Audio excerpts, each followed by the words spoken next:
What's up, everybody? It's your boy Tom here with Tom Ria Sports, and we're back with our Week 16 NFL recap. Just going to go over some of our spread picks, where we hit, where we missed. Only one more week left of this. Going to miss it for sure, but let's get right to it. Vikings Saints kicked us off Friday on Christmas Day. Saints were 7-point favorites. This was an insane game. Tons of scoring. Alvin Kamara, historic day, 6 touchdowns. Hope none of you guys versed him in the fantasy championship like I did. But Saints win and cover. Then we went to Saturday. We had 3 games on Saturday. It was first off Bucs-Lions. Buccaneers were 10-point favorites. Easy call, easy cover. Stafford got hurt early, barely played. Big win for the Buccaneers as they clinch a playoff spot. 49ers-Cardinals. This game hurt me in a couple different ways. I don't know why. I was super confident Cardinals were going to win this game. I thought they were going to win by a touchdown. 49ers, they've been an up-and-down team, battling a lot of injuries. When they're healthy, though, they do have a ton of talent, so I look for them to bounce back next year. A great win here. Robert Saleh has done a tremendous job with a banged-up defense. Tough loss for the Cardinals as they now have a win-and-in scenario next week. Dolphins-Raiders. This game was a little crazy, too. Probably the best game of the Friday-Saturday slate. Raiders, again, blew a late lead. Dolphins were 3-point favorites on the road. Tua started, didn't play well, got benched. Raiders took a late lead thanks to a pass interference call. Then the Dolphins, really, they had no chance. I'm sure you guys saw this game, but Fitzpatrick did what he does best.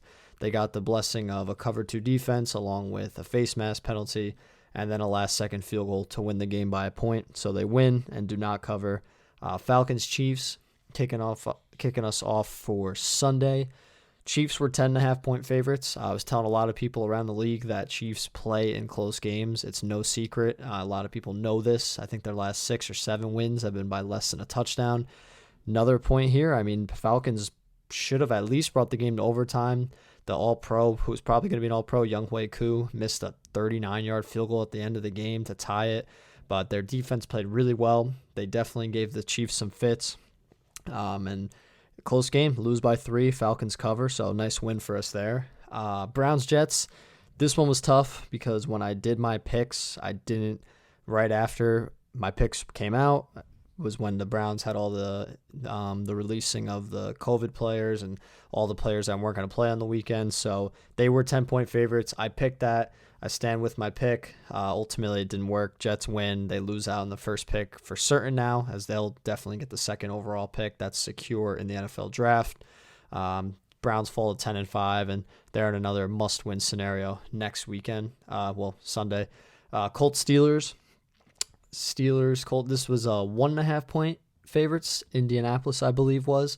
And it looked great. At halftime, they were up 21-7, I believe, even up 24-7 the start of the second half. But Steelers came roaring back. Big rally, great performance. Their spot in the playoffs is already secure, but now they clinch the division. They're able to rest their players, which I find a little interesting. I guess I understand it, obviously, because of injuries and stuff. But a team that's really struggled the last few weeks and then finally have a decent game, and then now they're going to rest everyone. It just seems sort of odd to me, but I definitely probably think it's a safer choice. I just wonder how much you want to build momentum and keep the offense rolling, whatever the case may be. But big win for Pittsburgh, and they ultimately beat the spread, so that was another loss for us. Bears-Jaguars, another easy game to call. Jaguars playing for nothing but the first-round pick. Bears playing for everything. They've been really hot. One of the better teams of late. Obviously an easier schedule, but they are now 8-7. Another win-and-in scenario against Green Bay next week, and they cover and win the game, cover the spread here. Giants-Ravens. Giants lose their 3rd straight. Ravens were 10.5-point favorites. Really easy game to call, especially as a Giants fan. Our offense has been anemic really all season, really the past few years. Ravens, a super hot team. They have a ton to play for. Came out really strong. The under hit. The Ravens covered. It was 2 simple calls there. But Ravens now winning in scenario, I believe, next week. And they have the 10-5 record. So they really come up strong late. A team you don't want to play in the playoffs, that's for sure. But Giants still have a chance. They could be a 6-win team to win the division next week if they beat Dallas and then Washington loses to Philly, which is totally possible. So we'll see what happens. But all in all, not a terrible year for the G-men. Bengals, Texans. This game was odd to me. A lot of people were picking the Texans and, that's the lock of the week, 7.5. I'm like, this team is garbage. You heard J.J. Watt say it after the game, which was pretty awesome, but talk about how trash this team is. I just couldn't believe you could actually pick them to cover that high of a spread. I thought maybe they'd win it because of Deshaun Watson, but I took the Bengals here, and I feel good about that.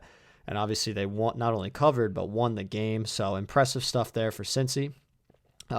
Broncos, Chargers. I'm glad I'm not a fan of either of these teams. Maybe more so I wish I was the Chargers because they do have Herbert and they have some talent there. But the Broncos, I don't know where they're planning on going. Elway, I know they have some issues with ownership and stuff like that, but I mean, him as a GM, Locke is not the answer, let's be real. So I don't know where they head, but Chargers get the win. They were 3-point favorites. We picked them. They covered that, which is great. Panthers, Washington. I didn't feel good about this game, and then once I saw that Haskins was starting again, really didn't feel good about it. But ultimately, I just felt like it was a win-and-in scenario for Washington. They were at home, Ron Rivera versus old team. I thought they would really play well, and they didn't, honestly. I mean, they just flat out didn't. Panthers jumped on them early, did just enough, played good defense, won the game, their first win in quite a while.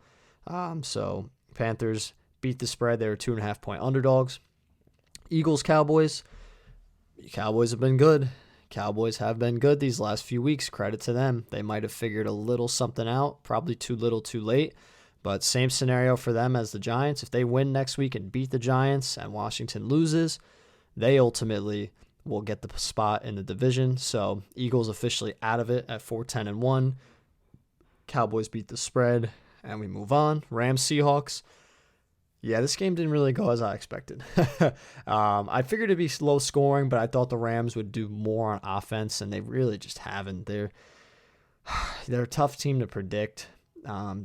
Back-to-back really tough losses. The one with the Jets hurt desperately. Now they're in a must-win game, Week 17 versus Arizona. Winner will get in the playoffs. Goff is out. Kyler Murray is going to play, so that hurts LA. Their defense is good. They could win that game, but I'm going to expect the Cardinals to win. That'd be really tough for the Rams to miss the playoffs for the second year in a row, especially with how good this team looked early on this year. Football's crazy, man. That's why I love it. But Seahawks, they get a win. They're actually still playing for the number 1 overall seed if Green Bay loses next week at 11-4. Titans, Packers, the Sunday night game.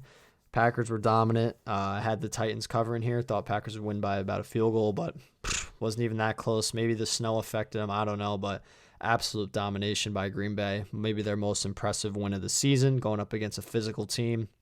They really took it to them. Definitely a dangerous team to watch out for as they get the running game going. Defense is getting better, and we all know about Rodgers and that offense. A big win for Green Bay, and if they win next week, they clinch the bye in the first overall seed. And then the Monday night game.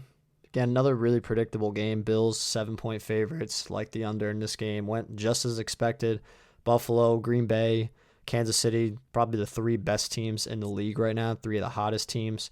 So Bills win. They win convincingly. Josh Allen, Stephon Diggs have huge days, huge nights, and the Patriots fall to 6-9. Looks like the Cam Newton era is probably over in New England. We'll see where he ends up next. But a big win for Buffalo, and that took us to 9-7 on the week, so pretty good stuff. And with one more week left, let's just see if we can finish with our best week yet. I appreciate all you guys tuning in. Hope you had a great holiday, and stay tuned. We're going to have a lot more coming over these next few days. Take care, everybody.